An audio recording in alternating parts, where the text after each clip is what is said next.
Just Ask Mrs. Hurlbut, episode 36. Not off to a great start. I'm alone today, so bear with me.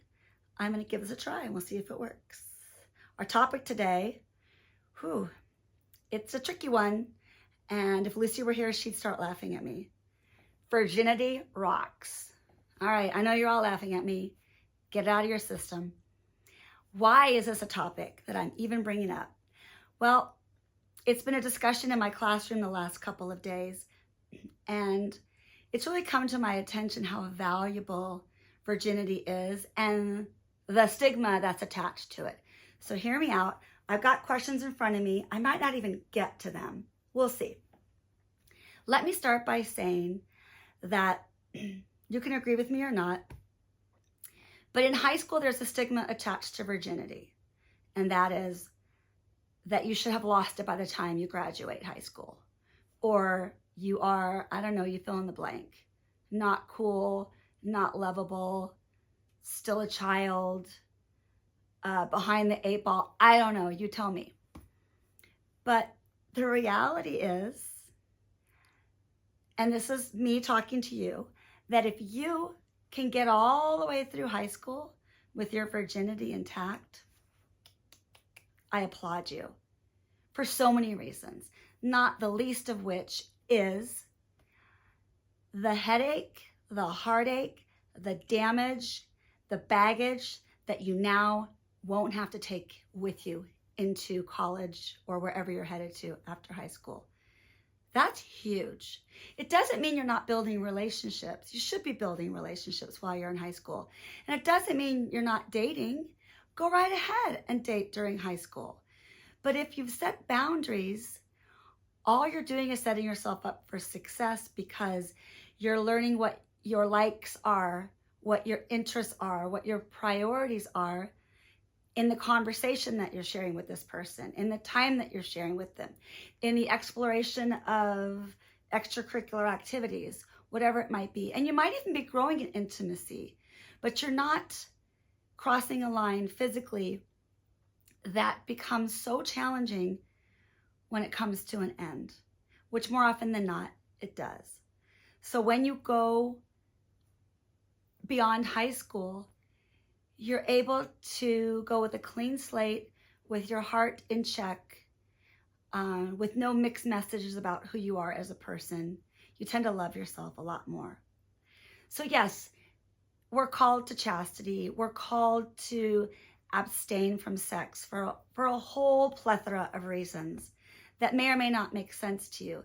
But the bottom line is this: if you can preserve that part of you, you're going to set yourself up for success in the future. I might even go a step further and challenge you to hold on to your virginity all the way through college. Oh, if you could have seen the looks on some of my students' faces when I said that. The eye rollings, the jaw dropping. In other words, Mrs. Hurlbut, how is that even possible? How could that be possible? I'm telling you, it's possible. So can you face that kind of a challenge for yourself? Again, it doesn't mean that you shouldn't be dating. In fact, college is the best time to date. Your pool of choices is ideal. It's not high school anymore. It's a lot bigger, but it's not the world. So you want to have like-minded folks around you. And wherever you end up for school, hopefully you will find that. So yes, date.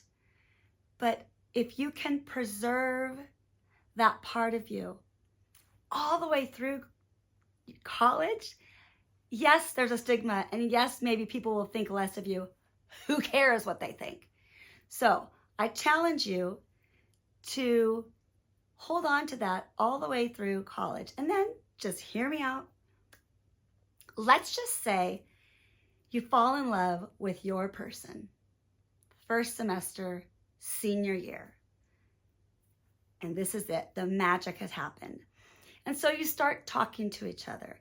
You start discerning where this relationship is going. You start maybe even planning for the future. What is going to come up is this, and it should come up. What is your sexual history? It's really important for two people to know that about each other, if for no other reason, for their own protection. But imagine if you meet that person and they say to you, I haven't had sex, I've been waiting. What a gift that is to you.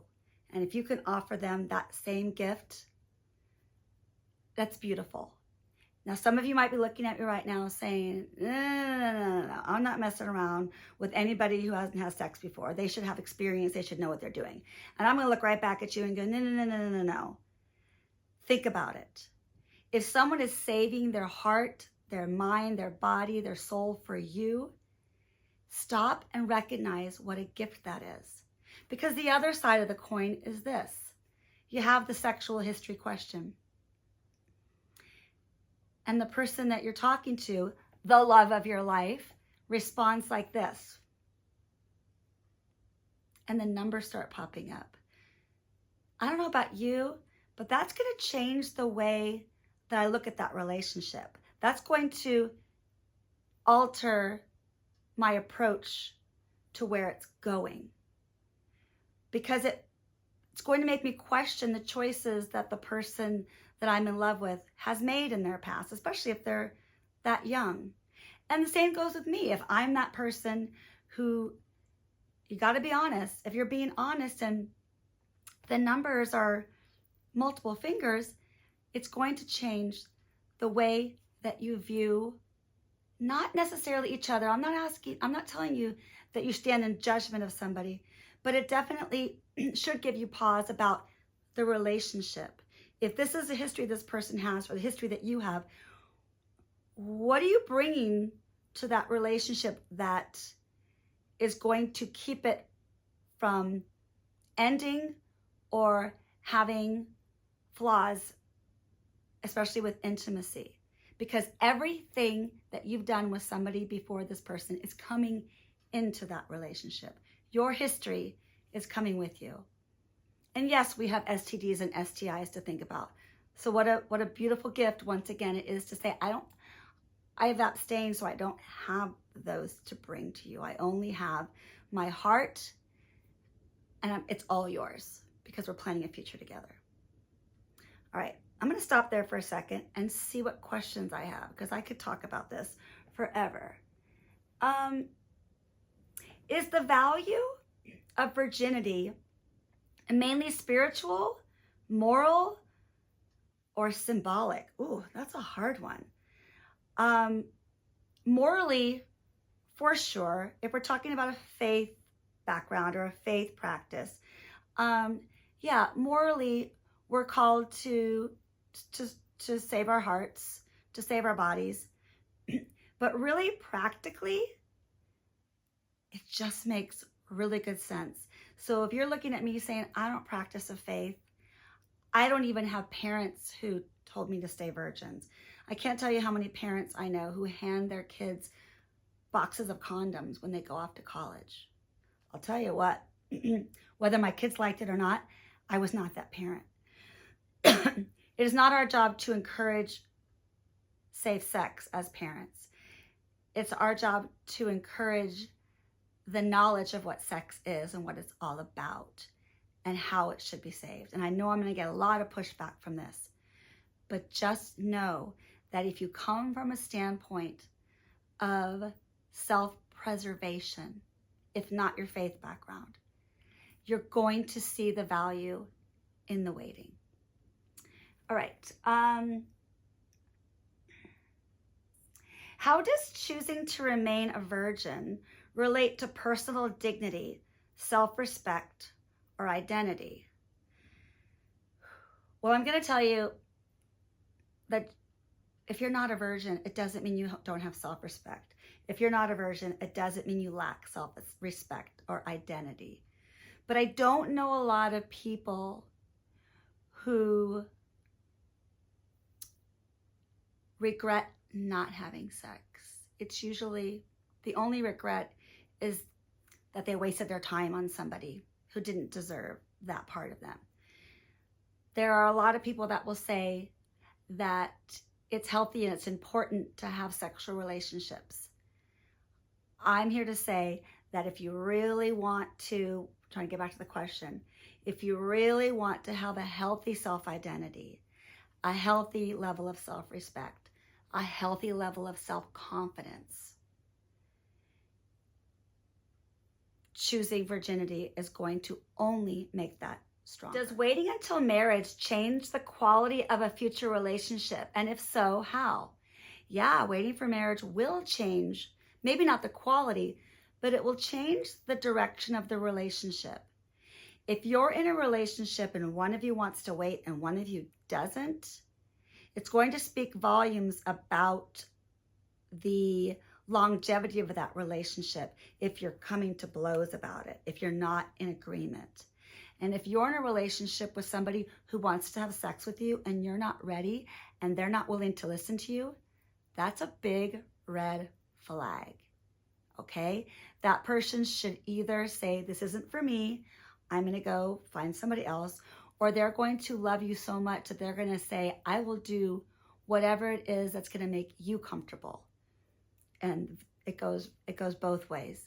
You wanna make sure that both people are comfortable with that. And if somebody's willing to wait for you, that speaks volumes about who they are and how they feel about you.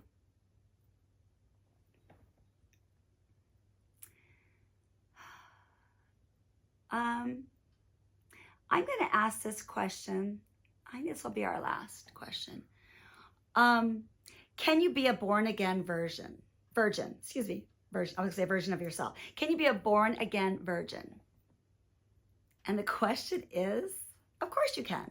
Yes. I mean, the answer is, of course you can. Listen, a lot of people, even my own students, when they're in my classroom, they'll hear this whole spiel, and some of them will actually come to me and say, well, what do I do? I've already had sex with 2 different people in high school, and this makes sense to me. I say, well, if it makes sense to you and it's what you want to do, go for it. You make a decision right here and now to clean the slate and say, all future relationships for me are going to include this boundary.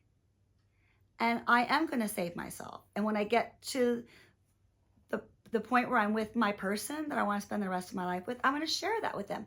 This is my sexual history. And I made a decision in high school and I stuck to it. That's going to go a lot further than, well, I did it earlier, too late now, the dam has been broken. No, if you want to go back and start over again, go for it. And I promise you that whoever you end up with is going to see that as a strength in your character.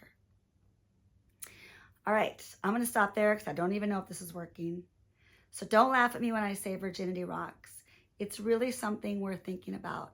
It has a lot more weight and a lot more value than you think.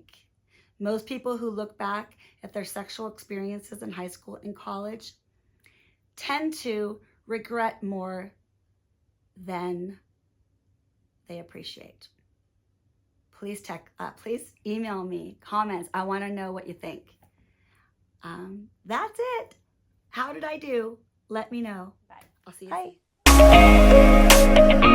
Bye.